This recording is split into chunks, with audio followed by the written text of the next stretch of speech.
यहाँ पर आप देख रहे हैं डिसोल्यूशन ऑफ पार्टनरशिप फर्म की वीडियो चलेगी और यहाँ पर हम क्वेश्चन नंबर 21 बनाने चल रहे हैं। 21 में पूछा क्या है बारीकी से आप पढ़िए। हमारे पास टी.एस. गिरवाल की ये बुक है, क्लास 12 में पढ़ाई जाने वाली सबसे महत्वपूर्ण पुस्तक।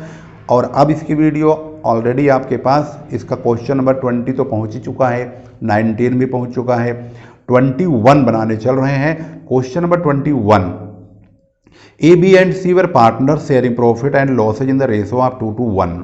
Their balance sheet as at 31st March 2018 was as follows. यहाँ पर बैलेंस शीट लिखा हुआ है ABC का।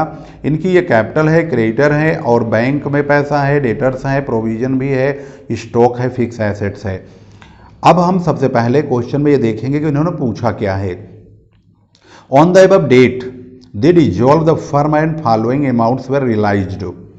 फर्म समाप्त हो गई और ये इन सभी को बेच के बोलते हैं फिक्स एसेट से इतना पैसा मिला है, स्टॉक से इतना मिला है, डेटर से इतना मिला है, क्रेडिटरों का पेमेंट 185 में सेटल कर दिया गया है और एक्सपेंसेस रियलाइजेशन के 19,000 के हुए हैं। जर्नल एंट्री पास कीजिए डिसोल्यूशन ऑफ फर्म की आखिर क्या होगी। CBSE 2019 में यह एग्जाम में भी आया हुआ है।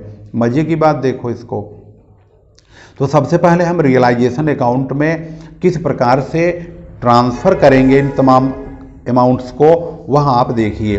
ये हमारी एसेट्स है, डेटर्स, स्टॉक, फिक्स एसेट्स, 3 प्रकार की एसेट्स है जिसमें डेटर्स 195 के हैं, स्टॉक 3 लाख रुपीज़ का है, फिक्स एसेट 710 का है यानी 7,10,000 का। इन तीनों रकमों को हम रियलाइजेशन में ट्रांसफ़र करेंगे, इन्हीं के नाम से करेंगे। तो एंट्री होगी realization account debit to sundry debtors, ये डेटर्स का पैसा, टू स्टॉक 3 लाख रुपए, टू फिक्स एसेट 7,10,000, टोटल 12,05,000 रुपए। ये हमारी एसेट्स ट्रांसफ़र हो गई। और लाइबिलिटी में क्रेडिटर्स यहाँ लिखा हुआ है 2 लाख रुपए का, तो इसमें ये हमारी लाइबिलिटी है, तो इसमें हम creditors account debit to realization करेंगे यानी एसेट्स का अपोजिट। तो creditors account debit to realization account, यहाँ पर 2 लाख रुपए का क्रेडिटर ट्रांसफ़र हो गया है।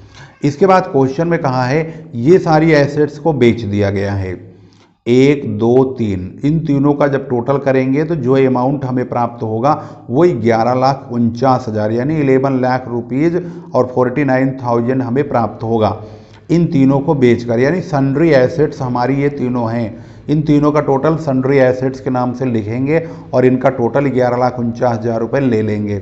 तो बैंक या कैश अकाउंट डेबिट करेंगे और टू रियलाइजेशन के नाम से ये पैसा प्राप्त कर लिया जाएगा। इसके बाद अगला पेमेंट चेक करते हैं। यहाँ पर नीचे लिखा हुआ है जो यहाँ पर क्रेडिटर्स हैं इनका पेमेंट 185,000 का होगा और जो वसूली का खर्चा है 19,000 का होगा। इन दोनों को मिला के देखा जाए तो 2,04,000 का पेमेंट हम करेंगे। तो पेमेंट रियलाइजेशन अकाउंट के थ्रू होगा तो realization account debit to bank account 2,04,000 का पेमेंट होगा। दोनों रकमों को हमने ऐड कर लिया है। इसके बाद क्रेडिट साइड में प्रोविजन फॉर डाउटफुल डेट्स है। अगर हम 195,000 डेटर्स लिखेंगे तो 5,000 का हमें प्रोविजन की एंट्री भी रियलाइजेशन क्रेडिट करना होगा और प्रोविजन फॉर बैड डेट्स को डेबिट करना होगा। कुछ इस तरह से provision for bad debts account debit to realization account. अगर हम 190,000 लेंगे डेटर्स को तो फिर 5,000 की एंट्री नहीं होगी। लेकिन अगर आप ध्यान से सोचें और समझें तो जिस प्रकार से हमने किया है ऐसा ही कीजिए, बिल्कुल यही सही तरीका है। अब इसके बाद हम ये देखने की कोशिश करेंगे कि रियलाइजेशन हमारा कितना डेबिट हुआ है और कितना क्रेडिट हुआ है। तो रियलाइजेशन अकाउंट को अगर आप ध्यान से देखेंगे तो डेबिट में 12,05,000 रुपये है। उसके बाद रियलाइजेशन में 2,04,000 रुपये है। तो 12 और 2 14,09,000 रुपये का टोटल यहाँ पर डेबिट साइड में रियलाइजेशन जा रहा है। और क्रेडिट साइड में 2 लाख एक बार है, 11,49 दो बार है, 11 2 13,49,000 और 5,000 रुपये यहाँ पे है तो 49, तो 13,54,000 है।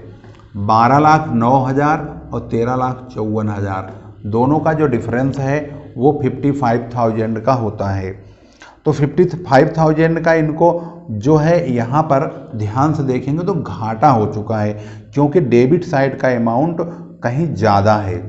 अगर वो ज़्यादा है तो इसका मतलब ये होता है कि इनको नुकसान हुआ है। और वह नुकसान सभी पार्टनरों में बंट जाएगा उनके रेशो में। तो और कितना कितना हर प्रकार के पार्टनर को मिलेगा, इनके रेशो में तय किया गया है। इनका रेशो है 2:1। तो यहाँ पर जो 55,000 का लॉस आया है वो A's capital account, B's capital account, C's capital account debit to realization account के नाम से 22,000 और 11,000 यानी 11,000 बांट देंगे। ये लॉस बंट चुका है। इसके बाद हम ये देखेंगे कि इन लोगों को पैसा कितना दिया जाएगा। अब ध्यान से देखिए, 7,50,000 रुपये इनको देना है, लेकिन इनके एक अकाउंट में से ये नुकसान के 22,000 काट लेने हैं। तो इसका मतलब हम इनको 7,28,000 रुपया ही पेमेंट करेंगे। इसके बाद इनको देना है 3 लाख रुपये, लेकिन इनके भी 22,000 रुपये काट लिए जाएंगे। तो इनको हम बीच कैपिटल अकाउंट में 278,000 रुपया ही पेमेंट करेंगे। इसके बाद सी की बात आती है, तो इनको 2.5 लाख रुपए देना है, लेकिन अब इनको 2.5 लाख रुपए नहीं मिलेगा। इनके ये 11,000 के नुकसान वाले लॉस वाला अमाउंट कट जाएगा, तो इनको हम 239 ही पेमेंट करेंगे। इन तीनों का टोटल 12,45,000 यानी 12,45,000 बैंक से पेमेंट करके इनका हिसाब फाइनल कर दिया जाएगा। इस प्रकार से जर्नल एंट्री क्वेश्चन नंबर 21 की अच्छी तरह से आप देख चुके हैं, और इसकी शुरुआत होती है यहाँ से, और यहाँ से होती है तो एक एक करके आप सारे पॉइंट्स को देखिए, और इस प्रकार से जर्नल एंट्री पूरी तरह से हमने इसको समाप्त कर दिया है। और क्वेश्चन नंबर 21 बिल्कुल क्लियरली आपके स्क्रीन पर कंप्लीट हो चुका है।